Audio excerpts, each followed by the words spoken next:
Halo, kembali kita berjumpa pada video kali ini mengenai atom dan partikel penyusunnya. Ini bab 8 IPA SMP kelas 9 dan semester 2. Yang menjadi tujuan pembelajaran di sini adalah sebagai siswa diharapkan mampu menjelaskan atom dan penyusunnya. Yang bagian pertama, partikel subatom. Atom itu merupakan unit terkecil dari suatu materi. Tetapi, walaupun atom itu merupakan unit terkecil penyusun molekul, materi yang sudah sangat kecil ini ternyata tersusun dari bagian yang lebih kecil, yang disebut dengan partikel subatom. Nah, coba amati warna lampu-lampu neon di bawah ini. Ini merupakan warna lampu yang berisi gas helium.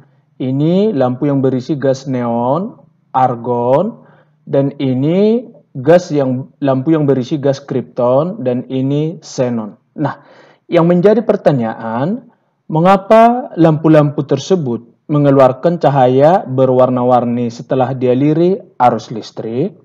Nah, di sini lampu-lampu tersebut mengeluarkan cahaya berwarna-warni setelah dialiri arus listrik karena gas-gas yang dilewati oleh arus listrik tersebut berpendar sehingga menghasilkan cahaya berwarna-warni, dan cahaya itu disebabkan oleh loncatan elektron-elektron yang menyusun atom-atom gas. Nah, hal yang sama ini juga terjadi pada kembang api. Mengapa pada saat terjadi kembang api ledakannya cahayanya terlihat berwarna-warni? Nah, pada kembang api cahaya itu dihasilkan dari terbakarnya unsur-unsur yang ada dalam kembang api tersebut. Nah, akibat temperatur yang sangat tinggi, elektron-elektron dari atom-atom penyusun unsur itu akan berpindah dari kulit atom yang lebih tinggi ke kulit atom yang lebih rendah. Mengenai kulit atom ini akan kita bahas di slide berikutnya mengenai teori atom. Inilah yang menyebabkan cahaya berwarna-warni ketika kembang api itu terjadi. Yang selanjutnya coba perhatikan. Tahukah kamu apa itu elektron dan kulit atom? Nah, di sini ada zat, dan zat ini terdiri dari yang namanya atom. Nah, coba perhatikan, ini satu atom ini terdiri dari inti atom yang dikelilingi oleh yang bergerak yang merah ini adalah elektron, ya. Nah, inti atom ini terdiri dari ada yang proton dan neutron. Oke, nah di sini partikel penyusun subatom itu yang pertama, proton yang dilambangkan dengan P kecil itu bermuatan positif, ya, dan neutron dilambangkan dengan N. Ini tidak bermuatan.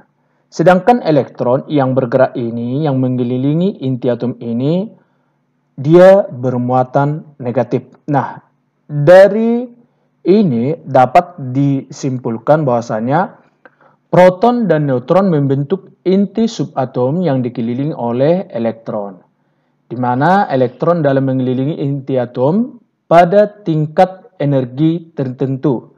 Jadi semakin jauh dari inti energi, elektron semakin kecil, ya. Jadi di sini atom bermuatan positif jika atom kekurangan elektron atau protonnya lebih banyak, dan atom bermuatan negatif jika atom kelebihan elektron, ya. Pada atom netral, jumlah proton dan elektron adalah sama, ya. Jadi P dan E-nya sama. Dan setiap partikel penyusun subatom mempunyai massa, dan elektron mempunyai massa sangat kecil dibandingkan dengan proton dan neutron. Sehingga karena massa elektronnya ini lebih kecil, massa atom itu berpusat pada inti atom saja.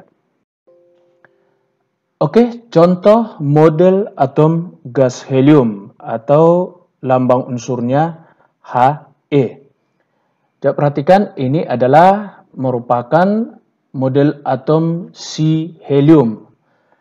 Jika ditanya, berapakah jumlah proton pada atom helium ini? Di sini terlihat protonnya ada 2. Dan ada berapa jumlah elektron pada atom helium ini? Jumlah elektron di sini ada 2 yang mengelilingi inti helium, di mana intinya terdiri dari neutron yang tidak bermuatan atau netral dan proton yang bermuatan positif. Inilah contoh model atom helium yang lintasannya ada 1. Oke?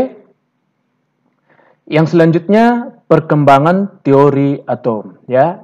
Pertama kita lihat teori atom si John Dalton. Apa yang dikatakan? Atom sebagai bola pejal dan merupakan bagian terkecil yang tidak dapat dibagi lagi. Nah, setiap unsur terdiri dari atom-atom yang identik satu sama lain. Dan atom-atom dari unsur itu berbeda, mempunyai atom yang berbeda. Dan atom-atom dapat bergabung dengan perbandingan tertentu membentuk senyawa. Inilah model atom dari si John Dalton. Jadi merupakan bola pejal yang sangat keras, ya. Yang kedua menurut si Joseph John Thomson. Apa teori atom menurut si Thomson ini? Atom itu merupakan bola bermuatan positif dan di tempat-tempat tertentu terdapat elektron-elektron yang bermuatan negatif seperti kismis dalam roti. Nah, di sini tadi inilah model atom si Joseph John Thomson. Jadi yang dikatakan dia, atom merupakan bola bermuatan positif dan di tempat-tempat tertentu terdapat elektron. Nah, elektronnya ini menyebar di sini. Oke. Yang ketiga, model atom si Ernest Rutherford. Jadi dia menyatakan atom sebagai bola yang di tengah-tengahnya terdapat inti atom yang merupakan pusat muatan positif dan pusat massa. Sedangkan elektron-elektron berputar mengelilingi inti atom. Nah, inilah yang dikatakan si Rutherford. Inti itu terdiri dari si proton dan neutron dan dikelilingi oleh si elektron. Ini penemuan si Rutherford. Setelah si Rutherford ini, Niels Bohr menyatakan bahwasanya atom itu terdiri dari inti yang menjadi pusat massa atom dan pusat muatan positif.